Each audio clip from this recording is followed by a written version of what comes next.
अच्छा स्टूडेंट्स, आज के लेक्चर में हम डिस्कस करेंगे role of nucleus in development.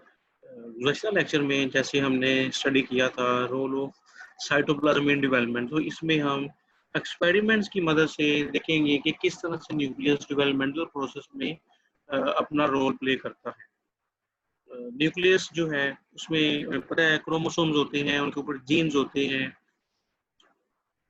और ये साइटोप्लाज्म के अंदर ही सारे स्ट्रक्चर्स पाए जाते हैं। और ये जो है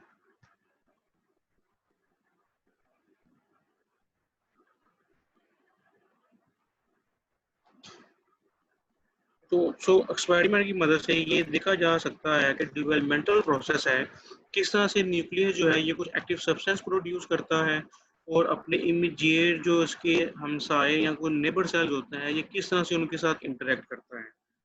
अच्छा, इस एक्सपेरिमेंट ऐसे एक्सपेरिमेंट को या ऐसे कंसेप्ट को एक्सप्लेन करने के लिए एक छोटा सा एक्सपेरिमेंट है जो आपके सिलेबस में इंक्लूड किया गया है, वो है मल्टी सेलुलर एलजी के ऊपर, जो है एसिटाबुलेरिया। एसिटाबुलेरिया एक ऐसी एलगी है कि इसमें छोटे छोटे राइजाइड्स होते हैं, रूट्स लाइक स्ट्रक्चर्स होते हैं, जो कि इसको ज़मीन में एंकरेज में मदद देता है, जो कि ज़मीन में गाड़ देता है इसको। उसके बाद इसमें एक छोटा सा तना होता है और इसकी एक एम्ब्रेला शेप कैप होती है। इसकी जो कैप है, इसकी कैप के स्ट्रक्चर की बेस पे एसिटाबुलेरिया को दो ग्रुप्स में डिवाइड किया जाता है, एसिटाबुलेरिया मेडिटेरेनिया एंड एसिटाबुलेरिया ग्रैनुलेटा। एसिटाबुलेरिया मेडिटेरेनिया जो है इसकी एक रेगुलर शेप कैप होती है, राउंड सी कैप होती है, जबकि जो दूसरी स्पीशीज है एसिटाबुलेरिया ग्रैनुलेटा, इसकी इरेगुलर कैप होती है। जैसे कि आप डायग्राम में देख सकते हैं कि एसिटाबुलेरिया मेडिटेरेनिया की एक रेगुलर ग्रीन कैप है और जबकि एसिटाबुलेरिया ग्रैनुलेटा की इरेगुलर शेप कैप होती है। अच्छा, एक्सपेरिमेंट कुछ इस तरह से किया गया कि जो इसकी राइजाइड वाला इसका बेस पोर्शन होता है, इसमें इसका न्यूक्लियस होता है। राइजाइड वाले बेसल पोर्शन में इसका न्यूक्लियस होता है। तो एक्सपेरिमेंट उन्होंने इसकी ग्राफ्टिंग की थी, इस तरह से ग्राफ्टिंग की कि इनकी कैप, जो कैप है या जो इनकी अम्ब्रेला शेप स्ट्रक्चर है, इसको तो काट के आप डिस्कार्ड कर दें, फेंक दें, तो इसका जो स्टॉक है उसको एक्सचेंज किया उन्होंने कि ये जो ग्रैनुलेटा का स्टॉक था उसको यहाँ पे शिफ्ट कर दिया और जो इसका स्टॉक था उसको यहाँ पे शिफ्ट कर दिया। इनके ये ग्रीन कलर है और ये ग्रे कलर है। तो यहाँ पर आप देख सकते हो कि, या आप दूसरे अल्फाज में ये कह लो कि इनकी स्टॉक शिफ्ट कर दें या इनकी जो राइजाइड है जिसमें अंदर न्यूक्लियस है वो एक्सचेंज कर दें। तो अब यहाँ पे इसका जो तना है या जो इसकी स्टॉक है उसको एसिटाबुलेरिया मेडिटेरेनिया के राइजाइड के ऊपर ग्राफ्ट कर दिया या उसको लगा दिया। इसी तरह इसकी जो ग्रीन कलर की स्टॉक है उसको एसिटाबुलेरिया ग्रैनुलेटा के राइजाइड के ऊपर इसको ग्राफ्ट कर दिया। अब हुआ क्या कि इनके अंदर जब ये ग्राफ्टिंग के बाद जब नॉर्मल डेवलपमेंटल प्रोसेस स्टार्ट हुई, नॉर्मल डेवलपमेंटल प्रोसेस के दौरान न्यूक्लियस ने अपना काम करना शुरू किया, तो इसके ऊपर जो कैप बनी वो वही थी जो इसके राइजर के पास न्यूक्लियस था। इसके ऊपर ग्रीन कलर की रेगुलर शेप कैप बनी। तो इसके बाद जो ग्रैनुलेटा के पास जो राइजाइड था उसमें जो न्यूक्लियस था उसने उसी ग्रे कलर की इरेगुलर शेप उसके ऊपर कैप डेवलप कर दी। लिहाजा इस एक्सपेरिमेंट से भी ये बात साबित होती है कि चाहे आप उनके स्टॉक हैं या उनके तने एक्सचेंज कर दें ऐसे एलजी में, लेकिन इनके पास जो इन्फॉर्मेशन इनके न्यूक्लियस के पास है उस न्यूक्लियस इन्फॉर्मेशन के मुताबिक ही ये अपनी कैप को जनरेट करते हैं।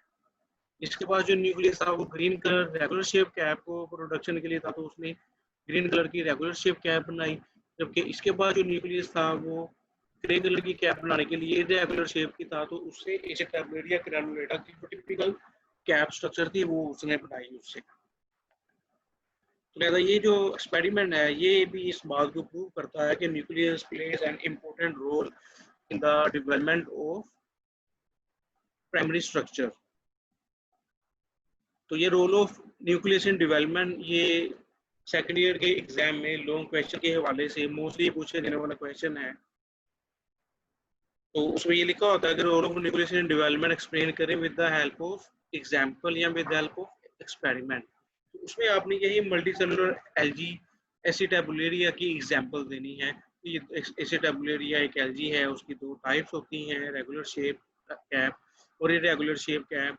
उसके बाद आपने उनके स्टॉक को एक्सचेंज करना है। स्टॉक एक्सचेंज करने के बाद आपने बताना है कि किस तरह से उसमें न्यूक्लियस है वो अपनी प्रॉपर रेगुलर शेप कैप को कंट्रोल करते हैं।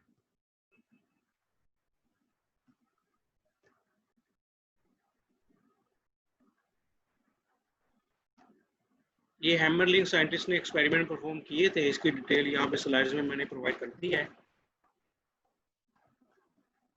लिहाजा इन तमाम एक्सपेरिमेंट से जो हमने पिछले लेक्चर में दिए, जो रीड किए, और इस लेक्चर में जो हमने रीड किए हैं, इन दोनों लेक्चर्स के एक्सपेरिमेंट से यही बात वाजिया होती है कि न्यूक्लियस और साइटोप्लाज्म दोनों की डिफरेंशिएशन के प्रोसेस में इक्वल कंट्रीब्यूशन होती है।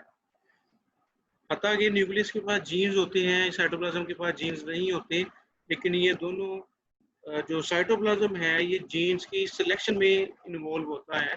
ये डिटरमिन करता है कि कौन से जीन्स ने एक्टिव होना है और कौन से जीन्स ने इनएक्टिव रहना है, कि कौन से जीन्स प्रोटीन बनाएंगे, किस प्रोटीन्स के लिए कौन से जीन्स काम करेंगे। तो ये डिटरमिनिंग फैक्टर जो है ये साइटोप्लाज्म प्ले करता है। उसके बाद है ये कंसेप्ट ऑफ डिफरेंशिएशन। जाइगोट, जैसे ही जाइगोट बनता है तो जाइगोट बनने के बाद अभी ये हम डिफरेंशिएशन के कंसेप्ट को ही लेके चल रहे हैं कि साइटोप्लाज्म और न्यूक्लियस अपनी अलग अलग से कंट्रीब्यूशन करते हैं। तो साइटोप्लाज्म भी कुछ हद तक कंट्रीब्यूशन करता है। तो साइटोप्लाज्म के जो डिफरेंट कंपोनेंट्स होते हैं वो भी डिफरेंशिएशन के जो मॉर्फोलॉजिकल अपीयरेंस होती है उसके अंदर अपनी कंट्रीब्यूशन देते हैं। यही प्रोसेस डिफरेंशिएशन कहलाता है। अगर जाइगोट जो बनता है, हम ये कह सकते हैं कि जाइगोट चाहे एक सिंगल सेल है, उस सिंगल सेल के अंदर तमाम इंफॉर्मेशन होती है कंप्लीट ऑर्गेनिज्म को बनाने के लिए, कि उसके न्यूक्लियस के पास तो चाहे जीन्स होते हैं, उसका साइटोप्लाज्म भी मुख्तलिफ किस्म के सिग्नल्स या इंडक्शन जनरेट करता है जो कि मुख्तलिफ जीन्स को एक्टिवेट करते हैं या कुछ जीन्स को सुप्रेस करते हैं जो कि एक्टिवेट होकर अपना फंक्शन परफॉर्म करते हैं। अच्छा, ये डिफरेंशिएशन के कंसेप्ट को अंडरस्टैंड करने के लिए सीमन ने बहुत से एक्सपेरिमेंट किए थे। स्पीमन ने एक नंबर ऑफ एक्सपेरिमेंट किए थे। स्पीमन ने एम्फीबियन एम्ब्रियो को यूटिलाइज किया था। एम्फीबियन यानी कि फ्रॉग का जो एम्ब्रियो है, उसने क्या किया, फ्रॉग के एम्ब्रियो की जो एक्टोडर्म होती है, जो फ्रॉग के एम्ब्रियो की सबसे बाहर वाली लेयर थी, उसने फ्रॉग के एम्ब्रियो से उस एक्टोडर्म को किसी सर्जिकल ब्लेड से कट करके लेबोरेटरी के अंदर एक सेपरेट डिश के अंदर रख दिया। और उस एक्टोडर्म ने जो सेपरेट डिश के अंदर रखी थी उसे तो कोई प्रॉपर का स्ट्रक्चर नहीं बना, लेकिन फ्रॉग का जहां से एक्टोडर्म को कट किया गया था